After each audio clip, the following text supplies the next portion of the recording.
ਰੋਜ਼ਾਨਾ ਲੋਕ ਨਾਥ ਟੀਵੀ ਦਾ special programme ਖਬਰ ਸਵੇਰ ਦੇਖ ਰਹੇ ਹੋ ਤੁਸੀਂ ਤੇ ਮੈਂ ਹਾਂ ਸੁਖਵਿੰਦਰ ਸਿੰਘ ਸਿੱਧੂ।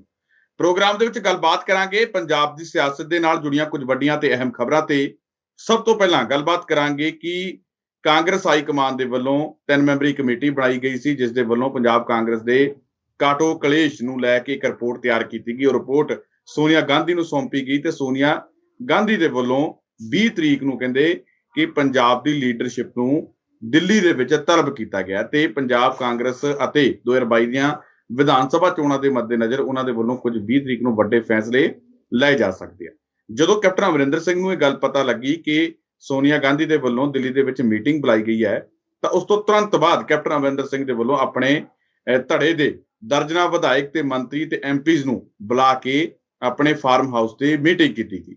ਇਸ ਮੀਟਿੰਗ ਦੇ ਵਿੱਚ ਕੌਣ-ਕੌਣ ਸ਼ਾਮਿਲ ਹੋਇਆ, ਕੀ ਕੁਝ ਗੱਲਾਂ ਬਾਤਾਂ ਹੋਈਆਂ, ਕੀ ਕੁਝ ਰਣਨੀਤੀ ਘੜੀ ਗਈ ਕਿ ਕੈਪਟਨ ਅਮਰਿੰਦਰ ਸਿੰਘ ਨੂੰ ਇਹ ਲੱਗ ਰਿਹਾ ਹੈ ਕਿ ਸ਼ਾਇਦ ਫੈਸਲਾ ਮੇਰੇ ਖਿਲਾਫ ਹੋਣ ਵਾਲਾ ਹੈ, ਇਸ ਕਰਕੇ ਜਿਹੜਾ ਹੈਗਾ ਕਿ ਉਹਨਾਂ ਦੇ ਵੱਲੋਂ ਕੁਝ ਜਿਹੜੇ ਹੈਗੇ ਫੈਸਲੇ ਲੈਣ ਦੀ ਜਾਂ ਰਣਨੀਤੀ ਕਰਨ ਦੀ ਆਪਣੇ ਧੜੇ ਦੇ ਨਾਲ ਕੋਸ਼ਿਸ਼ ਕੀਤੀ ਜਾ ਰਹੀ ਹੈ, ਜਾਂ ਕੀ ਕੁਝ ਗੱਲਾਂ ਬਾਤਾਂ ਹੋਈਆਂ। ਸਾਰੀਆਂ ਗੱਲਾਂ ਬਾਤਾਂ ਫੈਸਲੇ ਲਏ ਗਏ ਨੇ, ਤੁਹਾਨੂੰ ਇਸ ਪ੍ਰੋਗਰਾਮ ਦੇ ਵਿੱਚ ਦੱਸਾਂਗੇ ਕੱਲ ਮੀਟਿੰਗ ਦੇ ਵਿੱਚ ਕੀ ਕੁਝ ਗੱਲਾਂ ਬਾਤਾਂ ਹੋਈਆਂ। ਤਾਂ ਉਧਰ ਕੈਪਟਨ ਅਮਰਿੰਦਰ ਸਿੰਘ ਨੂੰ ਵੱਡੀ ਚਿੰਤਾ ਵੀ ਦੱਸੀ ਜਾ ਰਹੀ ਹੈ। ਕਿਸ ਗੱਲ ਦੀ ਚਿੰਤਾ ਹੈ ਉਹ ਤੁਹਾਨੂੰ ਦੱਸਾਂਗੇ ਇਸ ਪ੍ਰੋਗਰਾਮ ਦੇ ਵਿੱਚ। ਗੱਲਬਾਤ ਕਰਨ ਲਈ ਮੇਰੇ ਨਾਲ ਮੌਜੂਦ ਹੈ ਡਾਕਟਰ ਭੀਮਿੰਦਰ ਸਿੰਘ। ਸਭ ਤੋਂ ਪਹਿਲਾਂ ਉਹਨਾਂ ਦਾ ਸਵਾਗਤ ਕਰਦੇ ਹਾਂ। ਡਾਕਟਰ ਸਾਹਿਬ ਸਵਾਗਤ ਹੈ ਜੀ ਪ੍ਰੋਗਰਾਮ ਦੇ ਵਿੱਚ।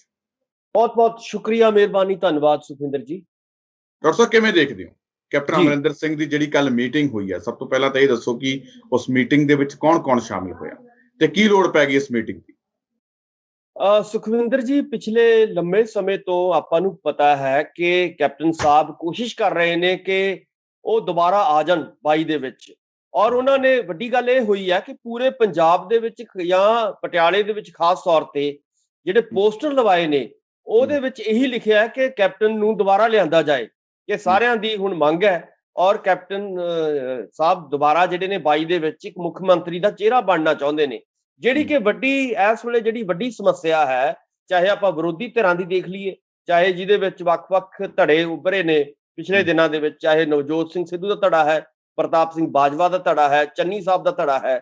ਉਹਨਾਂ ਦੀ ਸੋਚ ਸੀ ਕਿ ਕੈਪਟਨ ਸਾਹਿਬ ਨੂੰ ਜੇ 22 ਦੇ ਵਿੱਚ ਚਿਹਰਾ ਬਣਾਉਣੇ ਹੋ ਤਾਂ ਲਾਜ਼ਮੀ ਤੌਰ ਤੇ ਪੰਜਾਬ ਦੇ ਵਿੱਚ ਜਿਹੜਾ ਹੈਗਾ ਲੋਕਾਂ ਨੂੰ ਜਿਹੜਾ ਹੈਗਾ ਜਿਹੜੇ ਵਾਅਦੇ ਪੂਰੇ ਨਾ ਹੋਣ ਕਰਕੇ ਵੱਡਾ ਜਿਹੜਾ ਹੈਗਾ ਗੁੱਸੇ ਦਾ ਸਾਹਮਣਾ ਕਰਨਾ ਪੈ ਸਕਦਾ ਹੈ। ਸੋ ਇਸ ਕਰਕੇ ਕੈਪਟਨ ਸਾਹਿਬ ਨੂੰ ਦੁਬਾਰਾ ਨਹੀਂ ਆਉਣਾ ਚਾਹੀਦਾ, ਨਵਾਂ ਚਿਹਰਾ ਜਿਹੜਾ ਹੈਗਾ ਮੁੱਖ ਮੰਤਰੀ ਦਾ ਲਾਉਣਾ ਚਾਹੀਦਾ। ਸੋ ਇਸ ਕਰਕੇ ਉਮੀਦ ਇਹ ਕੀਤੀ ਜਾਂਦੀ ਸੀ ਕਿ ਹਾਈ ਕਮਾਂਡ ਜਿਹੜੀ ਹੈਗੀ ਹੈ ਨਵੇਂ ਚਿਹਰੇ ਲੱਭਣ ਦੀ ਕੋਸ਼ਿਸ਼ ਕਰੇਗੀ। ਪਰ ਹੋਇਆ ਕਿ ਆਪਾਂ ਨੂੰ ਪਤਾ, ਜਿਵੇਂ ਤੁਸੀਂ ਕਹਿ ਰਹੇ ਹੋ ਕਿ ਇੱਕ ਪਾਸੇ ਰਾਹੁਲ ਜੀ ਮੀਟਿੰਗਾਂ ਕਰਦੇ ਨੇ, ਇੱਕ ਪਾਸੇ ਖੜਗੇ ਕਮੇਟੀ ਮੀਟਿੰਗਾਂ ਕਰਦੀ ਹੈ, ਔਰ ਹੁਣ 20 ਤਰੀਕ ਨੂੰ ਜਿਵੇਂ ਤੁਸੀਂ ਕਹਿ ਰਹੇ ਹੋ ਕਿ ਦਿੱਲੀ ਦੇ ਵਿੱਚ ਸੋਨੀਆ ਗਾਂਧੀ ਜੀ ਦੁਆਰਾ ਸਭ ਨੂੰ ਬੁਲਾਇਆ ਗਿਆ।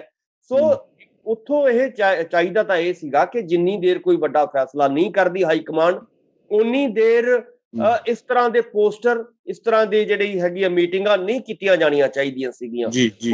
ਹੁਣ ਕੀ ਹੈ ਕਿ ਕੈਪਟਨ ਸਾਹਿਬ ਨੂੰ ਇਹ ਜਿਹੜੀ ਚਿੰਤਾ ਲੱਗੀ ਹੋਈ ਹੈ ਕਿ ਮੇਰੀ ਕੁਰਸੀ ਜਾ ਸਕਦੀ ਹੈ ਔਰ 22 ਦੇ ਵਿੱਚ ਮੈਂ ਜਿਹੜਾ ਹੈਗਾ ਚਿਹਰਾ ਨਹੀਂ ਬਣ ਸਕਦਾ, ਤਾਂ ਉਸ ਨੂੰ ਪੂਰਾ ਕਰਨ ਦੇ ਲਈ, ਉਸ ਨੂੰ ਉਹਦੇ ਉੱਤੇ ਮਿੱਟੀ ਪਾਉਣ ਦੇ ਲਈ ਆਪਣੀ ਸ਼ਕਤੀ ਪ੍ਰਦਰਸ਼ਨ ਤੇ ਆ ਗਏ ਨੇ। ਉਹਨਾਂ ਨੂੰ ਲੱਗਦਾ ਹੈ ਕਿ ਹੁਣ ਇਸ ਵੇਲੇ ਮੌਕਾ ਹੈ 20 ਤੋਂ ਪਹਿਲਾਂ ਜਦੋਂ ਸੋਨੀਆ ਜੀ ਨੂੰ ਮਿਲਣਾ ਉਹਨਾਂ ਨੇ, ਉਸ ਤੋਂ ਪਹਿਲਾਂ ਉਹ ਸ਼ਕਤੀ ਪ੍ਰਦਰਸ਼ਨ ਕਰਨ ਔਰ ਪੰਜਾਬ ਦੇ ਵਿੱਚ ਦਿਖਾਉਣ ਕਿ ਮੇਰੀ ਸੱਤਾ ਹੈ ਔਰ ਮੇਰੇ ਨਾਲ ਬਹੁਤ ਸਾਰੇ ਲੋਕ ਨੇ, ਮੇਰੇ ਨਾਲ ਵਿਧਾਇਕ ਵੀ ਨੇ।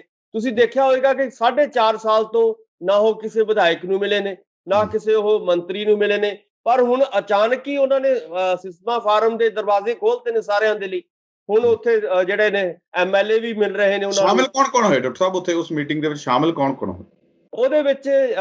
ਖਾਸ ਤੌਰ ਤੇ ਜਿਹੜੇ ਉਹਨਾਂ ਦੇ ਕੋਟਰੀ ਹੈ, ਆਪਾਂ ਕਹਿ ਸਕਦੇ ਹਾਂ ਕਿ ਚੀਮਾ ਸਾਹਿਬ ਨੇ ਸੁਲਤਾਨਪੁਰ ਲੋਧੀ ਤੋਂ, ਹਾਂ ਬਿਲਕੁਲ, ਸੁਲਤਾਨਪੁਰ ਲੋਧੀ ਤੋਂ ਜਿਹੜੇ ਵਿਧਾਇਕ ਨੇ, ਔਰ ਉਹਨਾਂ ਦੇ ਜਿਹੜੇ ਖਾਸਮ ਖਾਸ ਨੇ। ਇਸ ਤੋਂ ਪਹਿਲਾਂ ਵੀ ਜੇ ਆਪਾਂ ਗੱਲ ਕਰੀਏ ਕਿ ਕੱਲਾ ਇਹ ਨਹੀਂ ਕਿ ਕੱਲ ਹੀ ਮੀਟਿੰਗਾਂ ਉਹਨਾਂ ਨੇ ਕੀਤੀਆਂ ਨੇ, ਇਸ ਤੋਂ ਪਹਿਲਾਂ ਵੀ ਚਾਹੇ ਲੋਕ ਸਭਾ ਦੇ ਜਿਹੜੇ MP ਸਾਹਿਬਾਨ ਸੀਗੇ, ਰਵਨੀਤ ਬਿੱਟੂ ਜੀ, ਪ੍ਰਨੀਤ ਕੌਰ ਜੀ, ਜਾਂ ਹੋਰ ਉਹਨਾਂ ਦੇ ਜਿਹੜੇ ਸਾਥੀ ਨੇ, ਸਾਰੇ ਲੋਕ ਸਭਾ ਦੇ ਇਹਨਾਂ ਦੇ ਕਾਂਗਰਸ ਦੇ 8 ਮੈਂਬਰ ਹੈ, ਉਹ ਸਾਰੇ ਮੀਟਿੰਗ ਕਰ ਚੁੱਕੇ, ਉਹ ਸਾਰੇ ਮੀਟਿੰਗ ਪਹਿਲਾਂ ਵੀ ਉਹਨਾਂ ਨੇ ਕੀਤੀ ਹੈ। ਸੋ ਮੇਰਾ ਕਹਿਣ ਦਾ ਮਤਲਬ ਜਿਹੜੀ ਇਹ ਸ਼ਕਤੀ ਪ੍ਰਦਰਸ਼ਨ ਕਰ ਰਹੇ ਨੇ ਕੈਪਟਨ ਸਾਹਿਬ, ਇਹਨਾਂ ਨੂੰ ਲੱਗਦਾ ਹੈ ਕਿ ਸ਼ਾਇਦ 22 ਦੇ ਵਿੱਚ ਮੈਂ ਇੱਕ ਨਵਾਂ ਚਿਹਰਾ ਜਿਹੜਾ ਹੈਗਾ ਜਿਹੜਾ ਆਉਣ ਦੀ ਬਜਾਏ ਮੈਨੂੰ ਜਿਹੜਾ ਚਿਹਰਾ ਬਣਾਇਆ ਜਾਏਗਾ ਮੁੱਖ ਮੰਤਰੀ ਦਾ, ਉਹ ਇਹਨਾਂ ਨੂੰ ਕਿਤੇ ਨਾ ਕਿਤੇ ਭੁਲੇਖਾ ਪੈ ਚੁੱਕਿਆ ਹੈ। ਸੋ ਇੱਕ ਗੱਲ ਜਿਹੜੀ ਸਮਝਣ ਵਾਲੀ ਹੈ ਕਿ ਜਿਹੜੀਆਂ ਜਿਹੜੇ ਵਿਰੋਧੀ ਗਰੁੱਪ ਨੇ, ਉਹ ਕਿਉਂਕਿ ਇਸ ਵੇਲੇ ਸ਼ਾਂਤ ਨੇ, ਚਾਹੇ ਨਵਜੋਤ ਸਿੰਘ ਸਿੱਧੂ ਜੀ ਹੋਣ, ਪ੍ਰਤਾਪ ਬਾਜਵਾ ਜੀ ਹੋਣ, ਜਾਂ ਚੰਨੀ ਹੋਰਾਂ ਦਾ ਗਰੁੱਪ ਹੋਵੇ, ਉਹ ਇਸ ਵੇਲੇ ਇੱਕ ਅਨੁਸ਼ਾਸਨ ਦੇ ਵਿੱਚ ਰਹਿ ਕੇ ਕੋਸ਼ਿਸ਼ ਕਰ ਰਹੇ ਨੇ।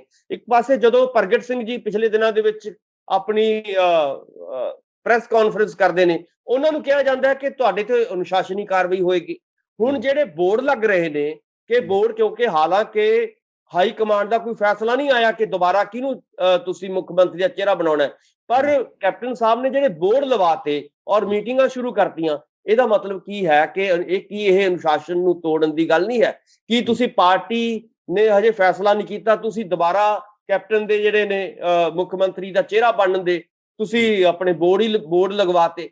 ਸੋ ਇਦਾਂ ਦੀਆਂ ਜਿਹੜੀਆਂ ਇਦਾਂ ਦੀਆਂ ਲੋਕਾਂ ਨੂੰ ਬੁੱਧੂ ਬਣਾਉਣ ਦੀਆਂ ਜਿਹੜੀਆਂ ਕੋਸ਼ਿਸ਼ਾਂ ਨੇ ਇਸ ਵੇਲੇ ਕੈਪਟਨ ਸਾਹਿਬ ਕਰ ਰਹੇ ਨੇ, ਔਰ ਉਹਦੇ ਵਿੱਚ ਮੈਨੂੰ ਨਹੀਂ ਲੱਗਦਾ ਕਿ ਕੈਪਟਨ ਸਾਹਿਬ ਦਾ ਜਿਹੜਾ 4.5 ਸਾਲ ਦੀ ਕਾਰਗੁਜ਼ਾਰੀ ਹੈ, ਉਹਦੇ ਉੱਤੇ ਅਗਲੇ 6 ਮਹੀਨਿਆਂ ਦੇ ਵਿੱਚ ਪਰਦਾ ਪੈ ਜਾਏਗਾ। ਉਹਨੂੰ ਤੁਸੀਂ ਕਵਰ ਕਰਨ ਦੀ ਕੋਸ਼ਿਸ਼ ਕਰੋਗੇ ਅਗਲੇ 6 ਮਹੀਨਿਆਂ ਦੇ ਵਿੱਚ, ਇਹ ਸੰਭਵ ਨਹੀਂ ਹੋ ਸਕਦਾ ਹੁਣ, ਕਿਉਂਕਿ 4.5 ਸਾਲਾਂ ਜਿੱਥੇ ਕੈਪਟਨ ਅਮਰਿੰਦਰ ਸਿੰਘ ਇਹਨਾਂ ਵਿਧਾਇਕਾਂ ਤੇ ਮੰਤਰੀਆਂ ਨੂੰ ਇਕੱਠੇ ਕਰਕੇ ਜਿੱਥੇ ਆਪਣਾ ਸ਼ਕਤੀ ਪ੍ਰਦਰਸ਼ਨ ਦਿਖਾਉਣ ਦੀ ਕੋਸ਼ਿਸ਼ ਕਰ ਰਹੇ ਨੇ, ਸਿੱਧੇ ਤੌਰ ਤੇ ਚੇਤਾਵਨੀ ਦੇਣ ਦੀ ਕੋਸ਼ਿਸ਼ ਕਾਂਗਰਸ ਹਾਈ ਕਮਾਨ ਨੂੰ ਕਰ ਰਹੇ ਨੇ, ਤਾਂ ਉੱਥੇ ਹੀ ਜਿਹੜੇ ਕਾਕਾ ਰਣਦੀਪ ਸਿੰਘ ਨਾਭੇ ਤੋਂ ਰਣਦੀਪ ਸਿੰਘ ਨਾਭਾ ਜਿਹੜੇ ਨੇ ਅਮਲੋਹ ਤੋਂ MLA ਨੇ ਕਾਂਗਰਸ ਦੇ, ਜਿਨ੍ਹਾਂ ਨਾਲ 2019 ਦੀਆਂ ਲੋਕ ਸਭਾ ਚੋਣਾਂ ਦੇ ਦੌਰਾਨ ਕੈਪਟਨ ਅਮਰਿੰਦਰ ਸਿੰਘ ਕੱਲ ਮਿਲਣ ਲਈ ਗਏ ਨੇ। ਹਾਂ ਬਿਲਕੁਲ, ਥੋੜੀ ਜੀ ਅਣਬਣ ਹੋ ਗਈ ਸੀਗੀ, ਕਿਉਂਕਿ ਉਧਰੋਂ ਨਾਭੇ ਪਟਿਆਲੇ ਤੋਂ ਉਹ ਵੀ ਟਿਕਟ ਮੰਗ ਰਹੇ ਸੀ ਲੋਕ ਸਭਾ ਦੀ, ਤੇ ਉਧਰੋਂ ਮਹਾਰਾਣੀ ਪ੍ਰਨੀਤ ਕੌਰ ਨੂੰ ਮਿਲ ਗਈ ਸੀ, ਥੋੜੀ ਅਣਬਣ ਵੀ ਹੋਈ ਸੀ।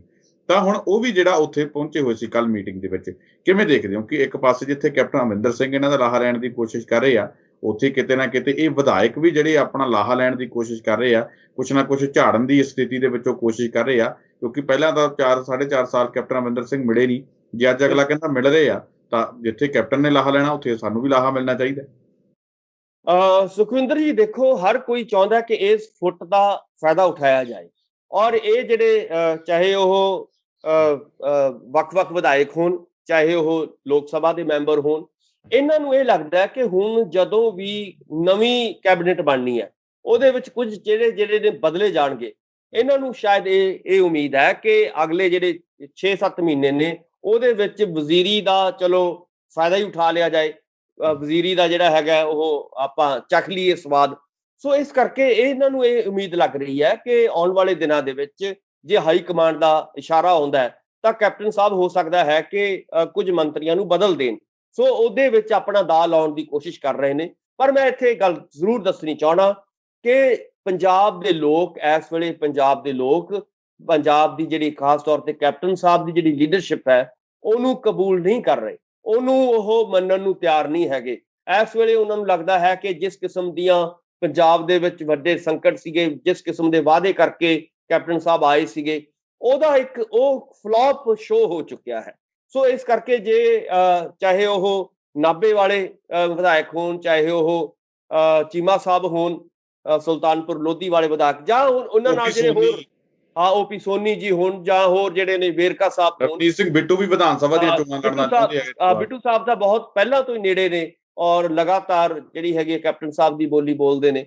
ਸੋ ਇਸ ਕਰਕੇ ਮੈਂ ਇਹ ਕਹਿਣਾ ਚਾਹੁੰਦਾ ਕਿ ਜੇ ਇਹਨਾਂ ਨੂੰ ਇਹ ਲੱਗਦਾ ਹੈ ਕਿ ਅਸੀਂ ਅਗਲੇ 6-7 ਮਹੀਨੇ ਜਿਹੜਾ ਹੈਗਾ ਸੱਤਾ ਦਾ ਸਵਾਦ ਚੱਖ ਲਾਂਗੇ, ਵਜ਼ੀਰੀ ਦਾ ਸਵਾਦ ਚੱਖ ਲਾਂਗੇ, ਔਰ ਇਹਦਾ ਮਤਲਬ ਹੈ ਕਿ ਆਉਣ ਵਾਲੇ ਦਿਨਾਂ ਦੇ ਵਿੱਚ ਉਹ ਲੋਕਾਂ ਤੋਂ ਦੂਰ ਹੋ ਜਾਣਗੇ।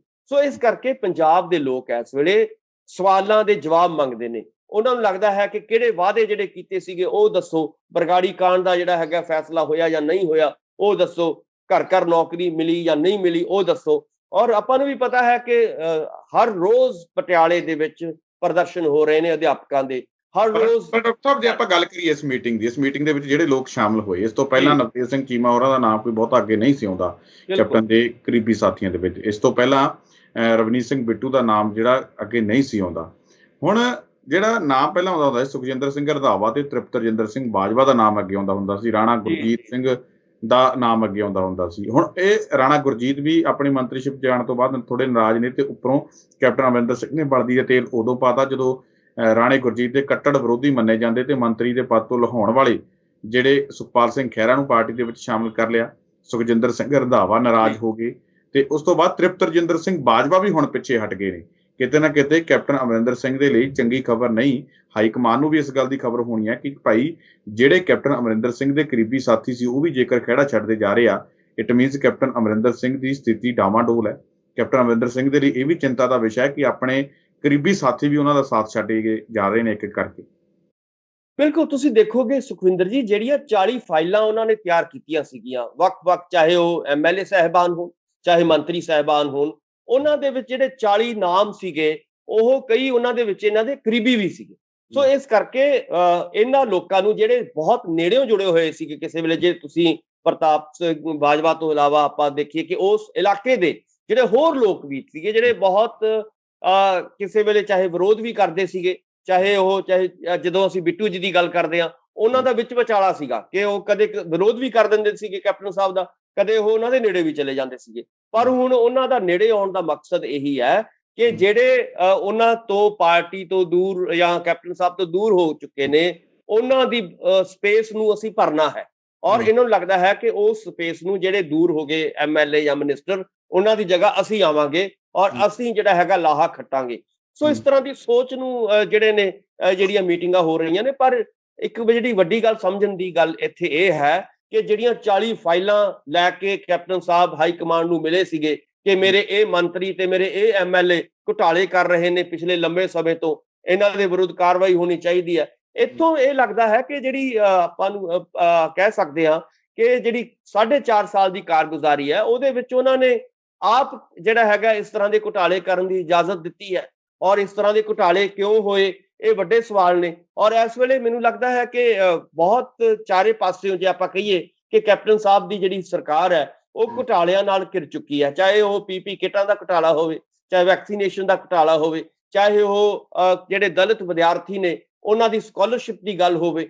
ਸੋ ਇਸ ਕਰਕੇ ਲਗਾਤਾਰ ਉਹਨਾਂ ਦੇ ਵਿਰੁੱਧ ਪ੍ਰਦਰਸ਼ਨ ਹੋ ਰਹੇ ਨੇ, ਚਾਹੇ ਉਹ ਆਮ ਆਦਮੀ ਪਾਰਟੀ ਕਰ ਰਹੀ ਹੈ, ਚਾਹੇ ਉਹ ਅਕਾਲੀ ਦਲ ਬਸਪਾ ਵਾਲੇ ਕਰ ਰਹੇ ਨੇ। ਲਗਾਤਾਰ ਉਹਨਾਂ ਦੇ ਆਲੇ ਦੁਆਲੇ ਜਿਹੜਾ ਹੈਗਾ ਪ੍ਰਦਰਸ਼ਨ ਹੋ ਰਹੇ ਨੇ, ਚਾਹੇ ਉਹ ਸਾਡੇ ਅਧਿਆਪਕ ਸਾਹਿਬਾਨ ਕਰ ਰਹੇ ਨੇ। ਸੋ ਇਸ ਕਰਕੇ ਲਗਾਤਾਰ ਤੁਸੀਂ ਦੇਖੋਗੇ ਕਿ ਜਿੰਨੇ ਵੀ ਉਹਨਾਂ ਦੇ ਇਸ ਵੇਲੇ ਘਰ ਨੇ, ਚਾਹੇ ਪਟਿਆਲੇ ਦੇ ਵਿੱਚ ਪੈਲਸ ਹੈ ਉਹਨਾਂ ਦਾ, ਚਾਹੇ ਉਹ ਚੰਡੀਗੜ੍ਹ ਦੇ ਵਿੱਚ ਉਹਨਾਂ ਦੀ ਆਪਣੀ ਸਰਕਾਰੀ ਕੋਠੀ ਹੈ, ਔਰ ਚਾਹੇ ਉਹਨਾਂ ਦਾ ਸਿਸਮਾ ਫਾਰਮ ਹੈ। ਸੋ ਲਗਾਤਾਰ ਜਿਹੜੇ ਨੇ ਕੋਈ ਨਾ ਕੋਈ ਜਿਹੜੀਆਂ ਧਿਰਾਂ ਨੇ, ਵਿਰੋਧੀ ਧਿਰਾਂ, ਉਹ ਉਹਨਾਂ ਦੇ ਆਲੇ ਦੁਆਲੇ ਉਹਨਾਂ ਨੂੰ ਘੇਰਨ ਦੀ ਕੋਸ਼ਿਸ਼ ਕਰ ਰਹੀਆਂ ਨੇ। ਪਰ ਕੈਪਟਨ ਸਾਹਿਬ ਨੂੰ ਆਪਣੀ ਜਿਹੜੀ ਹੋਂਦ ਬਚਾਉਣ ਦੀ ਲੜਾਈ ਹੈ, ਆਪਣੀ ਉਹਨਾਂ ਨੂੰ ਕੁਰਸੀ ਬਚਾਉਣ ਦੀ ਲੜਾਈ ਹੈ, ਉਹ ਇਸ ਵੇਲੇ ਲੜਨੀ ਪੈ ਰਹੀ ਹੈ। ਉਹਨਾਂ ਨੂੰ ਲੱਗਦਾ ਹੈ ਕਿ ਮੇਰੀ ਕੁਰਸੀ 22 ਦੇ ਵਿੱਚ ਜਾ ਰਹੀ ਹੈ ਔਰ ਇਸ ਕਰਕੇ ਆਪਣੀ ਸ਼ਕਤੀ ਪ੍ਰਦਰਸ਼ਨ ਨੂੰ ਉਹ ਲਗਾਤਾਰ ਵਧਾ ਰਹੇ ਨੇ ਔਰ ਬੋਰਡ ਲਵਾ ਰਹੇ ਨੇ। ਵੱਡੀ ਗੱਲ ਹੈ ਕਿ ਪਹਿਲਾਂ ਕਦੇ ਪਟਿਆਲੇ ਦੇ ਵਿੱਚ ਕਾਰਨ ਹੈ ਕਿ ਕਿਤੇ ਨਾ ਕਿਤੇ ਕੈਪਟਨ ਅਮਰਿੰਦਰ ਸਿੰਘ ਨੂੰ ਪੱਕੇ ਤੌਰ ਤੇ ਹੋ ਸਕਦਾ ਕਿ ਕਨਸੂਆ ਹੋਣ ਕਿ ਭਾਈ ਤੁਹਾਡੇ ਕੁਝ ਕਰੀਬੀਆਂ ਦੀਆਂ ਕੁਰਸੀਆਂ ਜਾ ਸਕਦੀਆਂ ਨੇ ਨਵਜੋਤ ਸਿੰਘ ਸਿੱਧੂ ਦੇ ਕਰਕੇ, ਤੇ ਉਦੋਂ ਬਾਅਦ ਉਹ ਸ਼ਾਇਦ ਉਹਨੂੰ ਲੱਗਦਾ ਹੋਵੇ ਕਿ ਜੇ ਮੇਰੇ ਕਰੀਬੀਆਂ ਦੀਆਂ ਕੁਰਸੀਆਂ ਤੇ ਗਾਜ ਡਿੱਗੀ ਆ ਨਵਜੋਤ ਸਿੰਘ ਸਿੱਧੂ ਦੇ ਕਰਕੇ, ਤਾਂ ਹੋ ਸਕਦਾ 2022 ਦੀਆਂ ਵਿਧਾਨ ਸਭਾ ਚੋਣਾਂ ਦੇ ਵਿੱਚ ਮੇਰੀ ਕੁਰਸੀ ਤੇ ਵੀ ਗਾਜ ਡਿੱਗ ਜਾਵੇ। ਇਸ ਕਰਕੇ ਵੀ ਉਹਨਾਂ ਨੂੰ ਟੈਨਸ਼ਨ ਜ਼ਿਆਦਾ ਬਣੀ ਹੋਈ ਹੈ, ਜਿਹਦੇ ਕਰਕੇ ਸ਼ਕਤੀ ਪ੍ਰਦਰਸ਼ਨ ਕਰਨਾ ਪੈ ਰਿਹਾ। ਇਹੀ ਖਤਰਾ ਖਾ ਰਿਹਾ ਕੈਪਟਨ ਸਾਹਿਬ ਨੂੰ। ਉਹਨੂੰ ਲੱਗਦਾ ਹੈ ਕਿ ਇਸ ਵੇਲੇ ਵੱਡਾ ਖਤਰਾ ਖੜਾ ਹੋ ਗਿਆ। ਜੇ ਉਹ ਸ਼ਕਤੀ ਪ੍ਰਦਰਸ਼ਨ ਨਹੀਂ ਕਰਨਗੇ, ਜੇ ਉਹ ਆਪਣੇ ਸਿਸਮਾ ਫਾਰਮ ਦੇ ਜਿਹੜੇ ਨੇ ਦਰਵਾਜ਼ੇ ਏਦਾਂ ਹੀ ਬੰਦ ਰੱਖਣਗੇ, ਲੋਕਾਂ ਨੂੰ ਨਹੀਂ ਮਿਲਣਗੇ, ਉੱਥੋਂ ਹੀ ਆਪਣੀਆਂ ਕਾਰਵਾਈਆਂ ਚਲਾਉਣਗੇ, ਔਰ ਤਾਂ ਉਹਨਾਂ ਦੀ ਕੁਰਸੀ ਨੂੰ ਵੱਡਾ ਖਤਰਾ ਆਉਣ ਵਾਲੇ ਦਿਨਾਂ ਦੇ ਵਿੱਚ ਹੋ ਸਕਦਾ ਹੈ। ਸੋ ਇਸ ਕਰਕੇ ਉਹਨਾਂ ਨੇ ਆਪਣੇ ਦਰਵਾਜ਼ੇ ਵੀ ਖੋਲੇ ਨੇ ਹੁਣ, ਔਰ ਉਹਨਾਂ ਨੇ ਵੱਖ-ਵੱਖ ਜਿਹੜੇ ਵਿਰੋਧ ਹੋ ਰਹੇ ਨੇ ਉਹਨਾਂ ਦੇ ਜਵਾਬ ਵੀ ਦੇਣ ਦੀ ਕੋਸ਼ਿਸ਼ ਕੀਤੀ ਹੈ। ਸੋ ਉਹਨਾਂ ਨੇ ਆਪਣੇ ਵੱਲੋਂ ਕੋਸ਼ਿਸ਼ ਇਹ ਵੀ ਕੀਤੀ ਹੈ ਕਿ ਮੈਂ ਚਾਰੇ ਪਾਸੇ ਆਪਣੇ ਪੂਰੇ ਪੰਜਾਬ ਦੇ ਵਿੱਚ ਆਪਣੇ ਬੋਰਡ ਲਵਾ ਕੇ ਇਹ ਦਿਖਾਉਣ ਦੀ ਕੋਸ਼ਿਸ਼ ਕਰਾਂ 20 ਤਰੀਕ ਤੋਂ ਪਹਿਲਾਂ ਸੋਨੀਆ ਜੀ ਨੂੰ ਕਿ ਮੇਰੀ ਤਾਂ ਇੱਥੇ ਜਿਹੜੀ ਹੈਗੀ ਆ ਫੋਲੋਅਰਸ਼ਿਪ ਜਿਹੜੀ ਹੈਗੀ ਹੈ, ਫੋਲੋਅਰਸ ਮੇਰੇ ਬਹੁਤ ਜ਼ਿਆਦਾ ਨੇ ਔਰ ਆਉਣ ਵਾਲੇ ਦਿਨਾਂ ਦੇ ਵਿੱਚ ਮੈਨੂੰ ਤੁਸੀਂ ਚਿਹਰਾ ਬਣਾਓ ਔਰ ਇਹਦੇ ਵਿੱਚ ਜਿਹੜਾ ਹੈਗਾ ਮੈਂ ਪੰਜਾਬ ਨੂੰ ਤੁਹਾਨੂੰ ਜਿੱਤ ਕੇ ਦਊਂਗਾ ਦੁਬਾਰਾ। ਇੱਦਾਂ ਦੀ ਗੱਲ ਜਿਹੜੀ ਹੈਗੀ ਹੈ ਇਸ਼ਾਰਿਆਂ ਦੇ ਨਾਲ ਕਹਿਣ ਦੀ ਕੋਸ਼ਿਸ਼ ਕਰ ਰਹੇ ਨੇ। ਪਰ ਮੈਨੂੰ ਨਹੀਂ ਲੱਗਦਾ ਕਿ ਜਿਸ ਕਿਸਮ ਦੀ ਉਹ ਸੋਚ ਰੱਖਦੇ ਨੇ, ਜਿਸ ਕਿਸਮ ਦੀ ਉਹਨਾਂ ਦੀ ਕਾਰਗੁਜ਼ਾਰੀ ਰਹੀ ਹੈ ਇਸ ਵੇਲੇ 4.5 ਸਾਲ ਪੁਰਾਣੀ, ਇੱਥੋਂ ਪੰਜਾਬ ਦੇ ਲੋਕ ਜਾਂ ਜਿਹੜੀ ਹਾਈ ਕਮਾਂਡ ਹੈ, ਘੱਟੋ ਘੱਟ ਹਾਈ ਕਮਾਂਡ ਦੇ ਕੋਲ ਸਾਰੀਆਂ ਪਿਕਚਰ ਜਿਹੜੀ ਹੈਗੀ ਕਲੀਅਰ ਹੋ ਚੁੱਕੀ ਹੈ ਔਰ ਉਹਨਾਂ ਨੂੰ ਇਹ ਵੀ ਪਤਾ ਹੈ ਕਿ ਹੁਣ ਜਿਹੜਾ ਹੈਗਾ ਇਸ ਵੇਲੇ ਤਾਂ ਪੋਜੀਸ਼ਨ ਇਹ ਹੋ ਚੁੱਕੀ ਹੈ ਕਿ ਹੁਣ ਸਾਰਾ ਕੁਝ ਉਹਨਾਂ ਨੂੰ ਪਤਾ ਲੱਗ ਚੁੱਕਿਆ ਹੈ ਕਿ ਪੰਜਾਬ ਦੀ ਪੋਲਿਟਿਕਸ ਦੇ ਵਿੱਚ ਖਾਸ ਤੌਰ ਤੇ ਜਿਹੜੀ ਪੰਜਾਬ ਦੀ ਜਿਹੜੀ ਕਾਂਗਰਸ ਹੈ ਉਹਦੇ ਵਿੱਚ ਕਿਹੜੀਆਂ ਦਿੱਕਤਾਂ ਆਈਆਂ ਨੇ। ਉਹਦੇ ਵਿੱਚ ਗਰੁੱਪਿਜ਼ਮ ਜਿਹੜੀ ਹੈਗੀ ਹੈ, ਗਰੁੱਪਬਾਜ਼ੀ ਜਿਹੜੀ ਹੈਗੀ ਹੈ, ਉਹ ਸਿਖਰਾਂ ਤੇ ਹੈ। ਔਰ ਉਹ ਸਿਖਰਾਂ ਤੇ ਕਿਉਂ ਹੋਈ? ਕਿਉਂਕਿ ਕੈਪਟਨ ਸਾਹਿਬ ਦੀ ਜਿਹੜੀ ਪਕੜ ਹੈ ਉਹ ਬਹੁਤ ਢਿੱਲੀ ਰਹੀ ਹੈ 4.5 ਸਾਲ ਆਪਣੀ ਪਾਰਟੀ ਦੇ ਵਿੱਚ। ਸੋ ਇਸ ਕਰਕੇ ਤੁਸੀਂ ਦੇਖੋਗੇ ਕਿ ਲਗਾਤਾਰ ਗਰੁੱਪ ਜਿਹੜੇ ਨੇ ਉਹਨਾਂ ਦੇ ਵਿਰੁੱਧ ਆਵਾਜ਼ ਜਿਹੜੇ ਨੇ ਬੁਲੰਦ ਕਰਦੇ ਰਹੇ ਨੇ।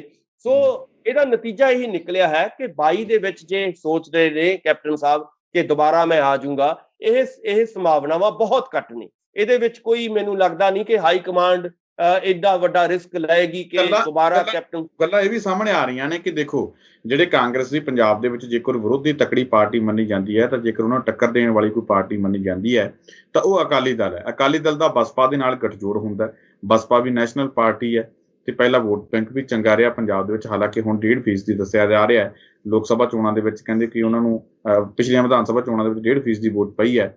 ਤਾਂ ਹੁਣ ਉਹਨਾਂ ਦਾ ਆਪਸ ਦੇ ਵਿੱਚ ਗੱਠਜੋੜ ਹੋਇਆ ਤਾਂ ਇੱਕ ਵੱਡਾ ਹੀ ਜਿਹੜੇ ਪੰਜਾਬ ਦੇ ਵਿੱਚ ਸਮੀਕਰਨ ਚੇਂਜ ਹੋ ਸਕਦੇ ਸੀ। ਕਹਿੰਦੇ ਕੈਪਟਨ ਅਮਰਿੰਦਰ ਸਿੰਘ ਇਸ ਚੀਜ਼ ਨੂੰ ਤਾਂ ਬਹੁਤਾ ਸੀਰੀਅਸ ਨਹੀਂ ਲੈ ਰਹੇ ਕਿ ਭਾਈ ਇਹਨਾਂ ਦਾ ਗੱਠਜੋੜ ਹੋਇਆ ਤੇ ਮੈਨੂੰ ਟੱਕਰ ਦੇ ਪਾਉਣਗੇ। ਪਰ ਉਹਨਾਂ ਨੂੰ ਚਿੰਤਾ ਕਹਿੰਦੇ ਇਸ ਗੱਲ ਦੀ ਹੈ, ਜਿਹੜਾ ਪਾਰਟੀ ਦੇ ਅੰਦਰ ਉਬਾਲ ਉੱਠਿਆ ਹੋਇਆ, ਉਹਨਾਂ ਨੂੰ ਆਇਆ ਕਿ ਇਸ ਚੀਜ਼ ਨੂੰ ਕਿਵੇਂ ਸ਼ਾਂਤ ਕੀਤਾ ਜਾਵੇ। ਵਿਰੋਧੀ ਦਾ ਉਹਨਾਂ ਨੂੰ ਆਇਆ ਲੱਗਦਾ ਕਿ ਵਿਰੋਧੀ ਤਾਂ ਮੈਨੂੰ ਬਾਅਦ 'ਚ ਹਰਾਉਣਗੇ, ਕਿਤੇ ਮੈਨੂੰ ਮੇਰੇ ਆਪਣੇ ਹੀ ਨਾ ਹਰਾ ਜਾਣ। ਇਸ ਚੀਜ਼ ਦੀ ਕਹਿੰਦੇ ਕੈਪਟਨ ਅਮਰਿੰਦਰ ਸਿੰਘ ਨੂੰ ਚਿੰਤਾ ਜ਼ਿਆਦਾ ਵਧੀ ਹੋਈ ਹੈ। ਬਿਲਕੁਲ ਮੈਂ ਵੀ ਇਹੀ ਗੱਲ ਕਹਿਣ ਦੀ ਕੋਸ਼ਿਸ਼ ਕਰ ਰਿਹਾ, ਕਿਉਂਕਿ ਉਹਨਾਂ ਨੂੰ ਲੱਗਦਾ ਹੈ ਕਿ ਜੇ ਇਹ ਚੀਜ਼ਾਂ ਹੋ ਜਾਂਦੀਆਂ ਨੇ, ਜੇ ਹਾਈ ਕਮਾਂਡ ਦੇ ਵਿੱਚ ਉਹ ਐਕਸਪੋਜ਼ ਹੁੰਦੇ ਨੇ, ਤਾਂ ਲਾਜ਼ਮੀ ਤੌਰ ਤੇ 22 ਦੇ ਵਿੱਚ ਇੱਕ ਨਵਾਂ ਚਿਹਰਾ ਹਾਈ ਕਮਾਂਡ ਉਹਨਾਂ ਦੇ ਪੈਰਲਲ ਇੱਕ ਸਮਾਨ ਅੰਤਰ ਲੈ ਕੇ ਆਏਗੀ। ਸੋ ਇਸ ਕਰਕੇ ਉਹਨਾਂ ਨੂੰ ਚਿੰਤਾ ਇਹ ਨਹੀਂ ਹੈ ਕਿ ਮੇਰੇ ਖਿਲਾਫ ਜਿਵੇਂ ਮੈਂ ਕਿਹਾ ਕਿ ਅਕਾਲੀ ਦਲ ਬੋਲ ਰਹੇ ਨੇ ਜਾਂ ਬਸਪਾ ਵਾਲੇ ਜਾਂ ਆਮ ਆਦਮੀ ਪਾਰਟੀ ਵਾਲੇ ਇਕੱਠੇ ਹੋ ਰਹੇ ਨੇ। ਉਹਨਾਂ ਨੂੰ ਚਿੰਤਾ ਇਸ ਵੇਲੇ ਆਪਣੀ ਕੁਰਸੀ ਬਚਾਉਣ ਦੀ ਹੈ। ਇੱਕ ਤਾਂ ਉਹਨਾਂ ਨੂੰ ਲੱਗਦਾ ਹੈ ਕਿ ਹੋ ਸਕਦਾ ਹੈ ਕਿ 22 ਤੋਂ ਪਹਿਲਾਂ ਵੀ ਕੋਈ ਵੱਡਾ ਜਿਹੜਾ ਹੈਗਾ ਉੱਪਰੋਂ ਕੋਈ ਇਸ਼ਾਰਾ ਆ ਜਾਏ ਔਰ ਉਹਨਾਂ ਦੀ ਕੁਰਸੀ ਨੂੰ ਬਦਲਿਆ ਜਾਏ। ਇਦਾਂ ਦੀਆਂ ਸੰਭਾਵਨਾਵਾਂ ਵੀ ਹੋ ਸਕਦੀਆਂ ਨੇ। ਇੱਕ ਉਹਨਾਂ ਨੂੰ ਲੱਗਦਾ ਹੈ ਕਿ 22 ਦੇ ਵਿੱਚ ਇੱਕ ਜਿਹੜਾ ਨਵਾਂ ਚਿਹਰਾ ਲਿਆਉਣ ਦੀ ਕੋਸ਼ਿਸ਼ ਕੀਤੀ ਜਾ ਰਹੀ ਹੈ ਕਾਂਗਰਸ ਦੀ ਹਾਈ ਕਮਾਂਡ ਦੇ ਰਾਹੀਂ, ਉਹਨਾਂ ਨੂੰ ਲੱਗਦਾ ਹੈ ਕਿ ਮੇਰੀ ਥਾਂ ਦੇ ਉੱਤੇ ਕੋਈ ਨਵਾਂ ਜਿਹੜਾ ਹੈਗਾ ਉਹ ਨਾ ਆ ਜਾਏ। ਸੋ ਇਹ ਦੋਨੋਂ ਉਹਨਾਂ ਨੂੰ ਜਿਹੜੇ ਚਿੰਤਾਵਾਂ ਨੇ, ਦੋਵੇਂ ਵੱਡੀਆਂ ਚਿੰਤਾਵਾਂ ਨੇ। ਇੱਕ ਤਾਂ ਹੈ 22 ਤੋਂ ਪਹਿਲਾਂ ਚਿਹਰਾ ਬਦਲਣਾ ਕੈਪਟਨ ਦਾ, ਇੱਕ ਹੈ ਕਿ 22 ਤੋਂ ਬਾਅਦ ਵੀ ਜਿਹੜਾ ਹੈਗਾ ਉਹ ਤਾਂ ਉਹਦੇ ਉੱਤੇ ਜਿਹੜੀਆਂ ਜ਼ਿਆਦਾ ਸੰਭਾਵਨਾਵਾਂ ਨੇ ਕਿ 22 ਤੋਂ ਬਾਅਦ ਜਿਹੜਾ ਹੈਗਾ ਕੈਪਟਨ ਸਾਹਿਬ ਫਲॉप ਹੋ ਜਾਣ। ਸੋ ਇਦਾਂ ਦੀਆਂ ਜਿਹੜੀਆਂ ਨੇ ਦੋ ਵੱਡੀਆਂ ਸਮੱਸਿਆਵਾਂ ਉਹਨਾਂ ਨੂੰ ਖਾ ਰਹੀਆਂ ਨੇ ਔਰ ਉਹਨਾਂ ਦਾ ਹੱਲ ਉਹ ਇਸ ਵੇਲੇ ਲੱਭ ਰਹੇ ਨੇ। ਉਹਨਾਂ ਦਾ ਹੱਲ ਉਹ ਇਸ ਲਈ ਲੱਭ ਰਹੇ ਨੇ ਕਿਉਂਕਿ ਇਸ ਕਰਕੇ ਉਹਨਾਂ ਨੂੰ ਮੀਟਿੰਗਾਂ ਹੋ ਰਹੀਆਂ ਨੇ, ਇਸ ਕਰਕੇ ਬੋਰਡ ਲਗਾਏ ਜਾ ਰਹੇ ਨੇ, ਇਸ ਕਰਕੇ ਜਿਹੜਾ ਹੈਗਾ ਆਪਸੀ ਜਿਹੜੀ ਪੁਰਾਣੀਆਂ ਜਿਹੜੀਆਂ ਗੁੱਸੇ ਗਿਲੇ ਨੇ ਉਹ ਭੁਲਾ ਕੇ ਨਵੀਂ ਸਫਬੰਦੀ ਜਿਹੜੀ ਹੋ ਰਹੀ ਹੈ। ਪੁਰਾਣੇ ਜਿਹੜੇ ਲੋਕ ਨੇ ਇਹਨਾਂ ਦੇ ਪੁਰਾਣੀ ਕੋਠਰੀ ਵਾਲੇ ਉਹ ਜਿਹੜੇ ਨੇ ਉਹ ਪਿੱਛੇ ਹਟ ਗਏ ਔਰ ਨਵੇਂ ਜਿਹੜੇ ਲੋਕਾਂ ਨੂੰ ਜੋੜਨ ਦੀ ਕੋਸ਼ਿਸ਼ ਕੀਤੀ ਜਾ ਰਹੀ ਹੈ। ਇਹ ਦਿਖਾਉਣ ਦੀ ਕੋਸ਼ਿਸ਼ ਕੀਤੀ ਜਾ ਰਹੀ ਹੈ ਹਾਈ ਕਮਾਂਡ ਨੂੰ ਕਿ ਮੇਰੇ ਨਾਲ ਬੜੇ MLA ਨੇ, ਬੜੇ ਜਿਹੜੇ ਹੋਰ ਮਿਨਿਸਟਰ ਨੇ ਔਰ ਮੇਰੀ ਜਿਹੜੀ ਹੈਗੀ ਆ ਰਹਿਨੁਮਾਈ ਦੇ ਵਿੱਚ ਕੰਮ ਕਰਨਾ ਚਾਹੁੰਦੇ ਨੇ। ਇਸ ਤਰ੍ਹਾਂ ਦੀਆਂ ਗੱਲਾਂ ਜਿਹੜੀਆਂ ਨੇ ਉਹ ਆਪਣੀ ਸ਼ਕਤੀ ਪ੍ਰਦਰਸ਼ਨ ਰਾਹੀਂ ਕਰਨਾ ਚਾਹੁੰਦੇ ਨੇ। ਪਰ ਮੈਂ ਇਹ ਕਹਿਣਾ ਚਾਹੁੰਦਾ ਜਿਹੜੀ ਸਿੱਧੇ ਤੌਰ ਤੇ ਜਿਹੜੀ ਹਾਈ ਕਮਾਂਡ ਨੂੰ ਚੇਤਾਵਨੀ ਹੈ ਕੈਪਟਨ ਅਮਰਿੰਦਰ ਸਿੰਘ ਚੇਤਾਵਨੀ ਵੀ ਦੇਣਾ ਚਾਹੁੰਦੇ ਨੇ। ਜੇ ਮੇਰੇ ਖਿਲਾਫ ਕੋਈ ਫੈਸਲਾ ਲਓਗੇ ਤਾਂ ਮੈਂ ਪਾਰਟੀ ਦੇ ਲਈ ਔਖੀ ਮੁਸੀਬਤ ਜਿਹੜੀ ਖੜੀ ਕਰ ਦੂੰਗਾ। ਬਿਲਕੁਲ ਇਦਾਂ ਦੀ ਵੀ ਸੋਚ ਹੋ ਸਕਦੀ ਹੈ ਔਰ ਵੱਡੀ ਗੱਲ ਇਹ ਹੈ ਵੀ ਸ਼ਕਤੀ ਪ੍ਰਦਰਸ਼ਨ ਦੇ ਰਾਹੀਂ ਵੀ ਉਹ ਚਾਹੁੰਦੇ ਨੇ ਕਿ ਮੈਂ ਇਹ ਸ਼ਕਤੀ ਪ੍ਰਦਰਸ਼ਨ ਕਰਕੇ ਲੋਕਾਂ ਦੇ ਵਿੱਚ ਇਹ ਗੱਲ ਕਰਕੇ ਵੀ ਦੇਖੋ ਜੀ ਦੁਬਾਰਾ ਜਿਹੜਾ ਹੈਗਾ 22 ਦੇ ਵਿੱਚ ਮੈਨੂੰ ਲਿਆਂਦਾ ਜਾਏ ਔਰ ਇਦਾਂ ਦੀਆਂ ਗੱਲਾਂ ਜਿਹੜੀਆਂ ਨੇ ਮੈਨੂੰ ਜਿਹੜਾ ਹੈਗਾ ਕੈਪਟਨ ਸੌਂਪਿਆ ਜਾਏ, ਮੈਨੂੰ ਹੀ 22 ਤੱਕ ਰੱਖਿਆ ਜਾਏ। ਸੋ ਇਸ ਕਰਕੇ ਆਪਾਂ ਇਹ ਕਹਿ ਸਕਦੇ ਹਾਂ ਕਿ ਕੈਪਟਨ ਸਾਹਿਬ ਦੀ ਜਿਹੜੀ ਨਿਰਾਸ਼ਾ ਹੈ ਔਰ ਉਹਨਾਂ ਦੇ ਅੰਦਰਲੀ ਜਿਹੜੀ ਧੁਕ-ਧੁਕੀ ਹੈ ਉਹ ਸਾਹਮਣੇ ਆ ਚੁੱਕੀ ਹੈ ਔਰ ਉਹਨਾਂ ਨੂੰ ਉਹਨਾਂ ਦੀ ਸੱਤਾ ਜਿਹੜੀ ਹੈਗੀ ਇਸ ਵੇਲੇ ਡਾਵਾਂਡੋਲ ਨਜ਼ਰ ਆ ਰਹੀ ਹੈ ਕੈਪਟਨ ਸਾਹਿਬ ਨੂੰ। ਔਰ 20 ਤੋਂ ਬਾਅਦ ਕੀ ਫੈਸਲਾ ਹੋਏਗਾ ਇਹ ਸਾਡੇ ਸਾਰਿਆਂ ਦੇ ਸਾਹਮਣੇ ਹੋਏਗਾ। ਪਰ ਮੈਨੂੰ ਇਹ ਲੱਗ ਰਿਹਾ ਹੈ ਕਿ ਨਵਾਂ ਜਿਹੜਾ ਹੈਗਾ ਨਵੇਂ ਚਿਹਰੇ ਕੈਪਟਨ ਸਾਹਿਬ ਦੀ ਬਜਾਏ ਹੋਣ ਦੀਆਂ ਜ਼ਿਆਦਾ ਸੰਭਾਵਨਾਵਾਂ ਨੇ ਔਰ ਨਵੇਂ ਚਿਹਰਿਆਂ ਦੇ ਵਿੱਚ ਜਿਵੇਂ ਆਪਾਂ ਨੂੰ ਕਹਿ ਸਕਦੇ ਹਾਂ ਕਿ ਜਿਹੜੇ ਵੱਖ-ਵੱਖ ਗਰੁੱਪ ਨੇ ਜਿਨ੍ਹਾਂ ਨੂੰ ਇਹ ਵਿਰੋਧੀ ਗਰੁੱਪ ਮੰਨਦੇ ਆ, ਉਹਨਾਂ ਦੇ ਵਿੱਚੋਂ ਜਿਹੜਾ ਹੈਗਾ ਉਹਨਾਂ ਕਾਂਗਰਸ ਦੇ ਵਿੱਚ ਅੱਗੇ ਕੀਤਾ ਜਾ ਸਕਦਾ ਉਹਨਾਂ ਨੂੰ ਆਉਣ ਵਾਲੇ ਦਿਨਾਂ ਦੇ ਵਿੱਚ। ਔਰ ਕਾਂਗਰਸ ਨੂੰ ਬਚਾਇਆ ਵੀ ਤਾਂ ਜਾ ਸਕਦਾ ਜੇਕਰ ਕੈਪਟਨ ਸਾਹਿਬ ਦੇ ਕੰਟਰੋਲ 'ਚ ਸਾਰੀਆਂ ਚੀਜ਼ਾਂ ਰਹਿਣਗੀਆਂ ਜਿਵੇਂ ਹੁਣ ਚੱਲ ਰਿਹਾ ਤਾਂ ਇਹਦੇ ਵਿੱਚ ਆਪਾਂ ਕਹਿ ਸਕਦੇ ਹਾਂ ਕਿ ਬਹੁਤ ਔਖਾ ਹੋ ਜੂ ਕਾਂਗਰਸ, ਪੰਜਾਬ ਦੀ ਕਾਂਗਰਸ ਨੂੰ ਕਿ ਬਚਾ ਕੇ ਰੱਖਣਾ। ਨਹੀਂ ਤਾਂ ਇੰਨੇ ਇਹਦੇ ਟੁਕੜੇ ਹੋ ਜਾਣੇ ਆ ਕਿ ਬਹੁਤ ਸਾਰੇ ਤੁਸੀਂ ਦੇਖੋਗੇ ਕਿ ਅਲੱਗ-ਅਲੱਗ ਚੀਜ਼ਾਂ ਇਹਦੇ ਚੋਂ ਨਿਕਲ ਸਕਦੀਆਂ ਨੇ। ਸੋ ਉਸ ਚੀਜ਼ ਨੂੰ ਬਚਾਉਣ ਦੇ ਲਈ ਵੀ ਮੈਨੂੰ ਲੱਗਦਾ ਹੈ ਕਿ ਹਾਈ ਕਮਾਂਡ ਨੂੰ ਕੋਸ਼ਿਸ਼ ਕਰਨੀ ਚਾਹੀਦੀ ਹੈ ਕਿ ਜੇ ਇਕੱਠੀ ਰੱਖਣੀ ਆ ਕਾਂਗਰਸ ਤਾਂ ਲਾਜ਼ਮੀ ਤੌਰ ਤੇ ਉਹਨਾਂ ਨੂੰ ਨਵੇਂ ਫੈਸਲੇ ਲੈਣੇ ਪੈਣਗੇ, ਨਵੇਂ ਚਿਹਰੇ ਅੱਗੇ ਲੈ ਕੇ ਆਉਣੇ ਪੈਣਗੇ। ਔਰ ਇਦਾਂ ਦੀ ਜਿਹੜੀ ਸ਼ਕਤੀ ਪ੍ਰਦਰਸ਼ਨ, ਇੱਕ ਦਿਖਾਵਾ ਜਿਹੜਾ ਕਰ ਰਹੇ ਨੇ ਕੈਪਟਨ ਸਾਹਿਬ ਨੂੰ, ਇਹਨਾਂ ਨੂੰ ਇਗਨੋਰ ਕਰਨ ਦੀ ਲੋੜ ਹੈ ਹਾਈ ਕਮਾਂਡ ਨੂੰ, ਸੋਨੀਆ ਜੀ ਨੂੰ ਖਾਸ ਤੌਰ ਤੇ। ਜੀ ਸੁਖਵਿੰਦਰ ਜੀ। ਬਿਲਕੁਲ। ਤਾਂ ਡਾਕਟਰ ਸਾਹਿਬ ਤੁਸੀਂ ਸਾਡੇ ਨਾਲ ਇਸ ਪ੍ਰੋਗਰਾਮ ਦੇ ਜੁੜੇ, ਤੁਹਾਡਾ ਬਹੁਤ ਬਹੁਤ ਧੰਨਵਾਦ ਜੀ। ਬਹੁਤ ਬਹੁਤ ਮਿਹਰਬਾਨੀ, ਧੰਨਵਾਦ, ਸ਼ੁਕਰੀਆ। ਆਏ ਸਨ ਡਾਕਟਰ ਭੀਮਿੰਦਰ ਸਿੰਘ, ਜਿਹੜੇ ਰਾਜਨੀਤਿਕ ਮਾਹਰ ਦੇ ਤੌਰ ਤੇ ਸਾਡੇ ਨਾਲ ਪ੍ਰੋਗਰਾਮ ਦੇ ਜੁੜੇ, ਇਹਨਾਂ ਤਮਾਮ ਖਬਰਾਂ ਦੇ ਉੱਪਰ ਸਾਡੇ ਨਾਲ ਵਿਚਾਰ ਚਰਚਾ ਕੀਤੀ ਤੇ ਸਾਡੇ ਦਰਸ਼ਕਾਂ ਦੇ ਨਾਲ ਆਪਣੇ ਜਿਹੜੇ ਕੀਮਤੀ ਵਿਚਾਰ ਆ ਉਹ ਸਾਂਝੇ ਕੀਤੇ। ਉਮੀਦ ਕਰਦੇ ਹਾਂ ਕਿ ਡਾਕਟਰ ਸਾਹਿਬ ਦੇ ਵਿਚਾਰ ਤੁਹਾਨੂੰ ਜ਼ਰੂਰ ਪਸੰਦ ਆਏ ਹੋਣਗੇ। ਦੁਬਾਰਾ ਫਿਰ ਮਿਲਾਂਗੇ ਇਸ ਪ੍ਰੋਗਰਾਮ ਦੇ ਵਿੱਚ, ਤਦ ਤੱਕ ਦਿਓ ਇਜਾਜ਼ਤ। ਧੰਨਵਾਦ।